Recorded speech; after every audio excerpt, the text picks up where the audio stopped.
Good evening, class. My name is Allison, and I want to thank each and every one of you for being here today. Upon asking the class in my survey who has had their IQ tested, the results were split 50-50. IQ is a pretty common thing. Most people have heard about it, some have been tested. When we hear high IQ, we think of people like Albert Einstein, Stephen Hawking, and Isaac Newton. We associate high IQ with intelligence, which is literally what the I in IQ stands for. According to Merriam-Webster, IQ is defined as a number used to express the apparent relative intelligence of a person. It's a test based on problem-solving skills that shows the person's ability to reason in comparison to people their same age. Some people assume that if you're book smart, then you are automatically successful in all areas of life. After all, in high school, we are repetitively tested based on what we've learned out of books and on specific facts on how well we've memorized them, oftentimes without any practical application. To this day, I've never used Pythagorean theorem in any real-life situation. However, I have had to use interpersonal skills in order to ace job interviews, get along with coworkers, have friendships, and simply order food at Wendy's. So my point here is that being book smart is not the only attribute to successfully moving through life. About a year ago, I was listening to a sermon by Pastor T.D. Jakes. He mentioned these other forms of intelligence other than IQ. And instantly, I became so interested in what he was talking about. I went right away and started doing research on these topics. This is why today I would like to inform the class what emotional quotient, EQ, and adversity quotient, AQ, is and what they consist of. When referencing my survey, only 12.5% of the people surveyed felt like they were extremely familiar with these different types of quotients. On the other hand, the more common answer was that people were somewhat familiar with these different topics. To begin, let's define AQ. In the book, Emotional Development, The Invisible Ladder to Dynamic Leadership, Dr. Samina Malik defines emotional quotient as a measure of a person's level of emotional intelligence, which refers to a person's ability to perceive, control, evaluate, and express emotions. So basically, it's understanding what we feel, when we're feeling it, why we're feeling it, and how we respond to those feelings. As stated by Dr. Malik, the 5 major categories of EQ are self-awareness, self-regulation, motivation, empathy, and social skills. An example of self-awareness is understanding the environment you're in and what social norms are acceptable. For instance, I wouldn't walk into a doctor's office, take my shoes off, pick up a pillow, throw it under my head, and lay down on the couch. That would be exhibiting a really low level of self-awareness. Self-regulation, on the other hand, is more about self-restraint. So say I'm in that same doctor's office and I'm just so sleepy. No matter how much I want to take a nap and get comfy at the doctor's office, I resist the urge to my fullest ability, therefore exhibiting self-regulation. Motivation is related to incentive and willpower. Pretend it's a rainy Sunday afternoon.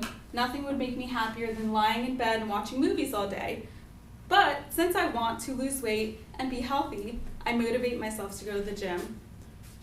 An example of empathy is seeing a friend crying and not telling them they need to stop crying, but instead giving them a hug, listening to how they feel in that moment, and allowing them to just not feel judged and able to vent.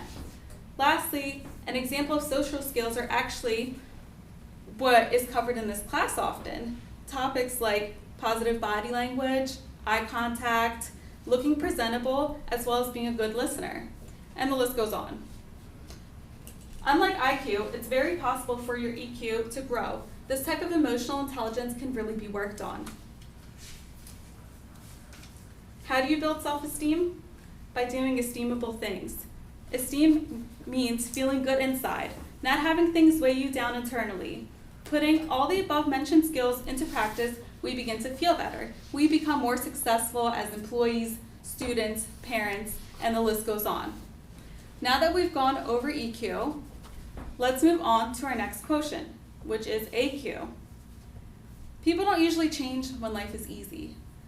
It's when life is the hardest, a tough decision has to be made, a solution has to be found, grief, hurt, pain are some of the emotions experienced.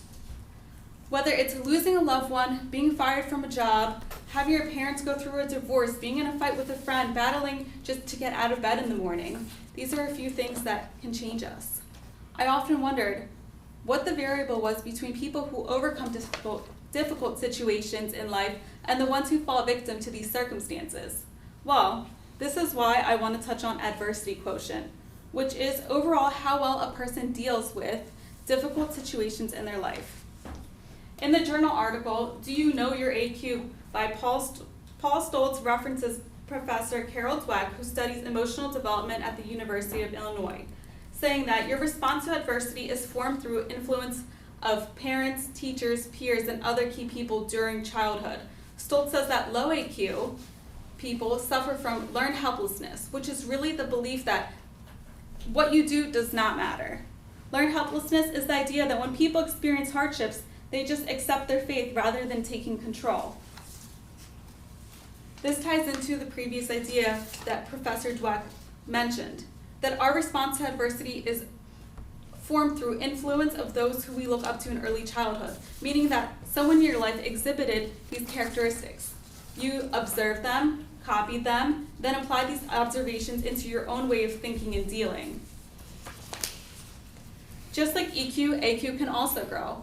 Paul Stoltz, the person who originally referenced the term adversity quotient in his book, Turning Obstacles into Opportunities, in 1997, went on to develop a sequence that could help companies mature their employees' adversity quotient, furthermore making them better employees. The acronym used for this technique he created was called LEAD. Listen, establish accountability, analyze the evidence, and do something.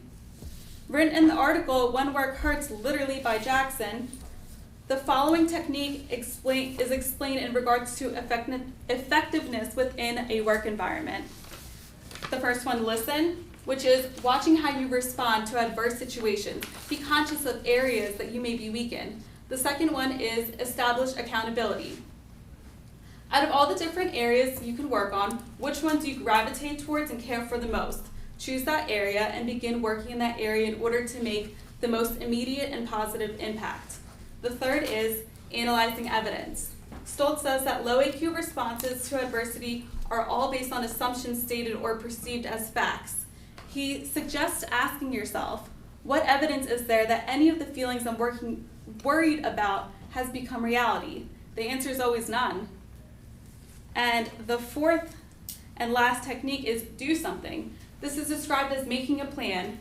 What are proactive steps that can be taken to help with this issue in the future? Stoltz suggests listing every possible action and then deciding which one you can commit to doing first and putting a date down for when you plan to complete it. So essentially doing something.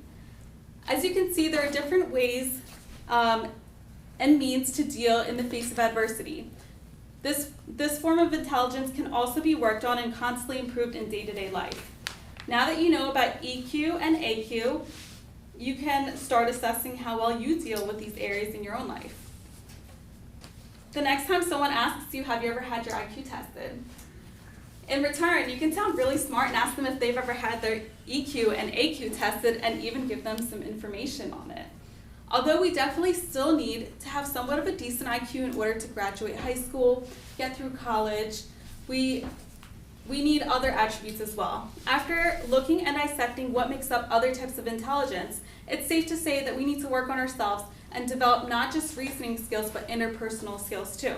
My hopes is that the audience is able to gain a more specific understanding of different types of intelligences and be able to apply these into their everyday life. Furthermore, becoming more successful people all around. Thank you.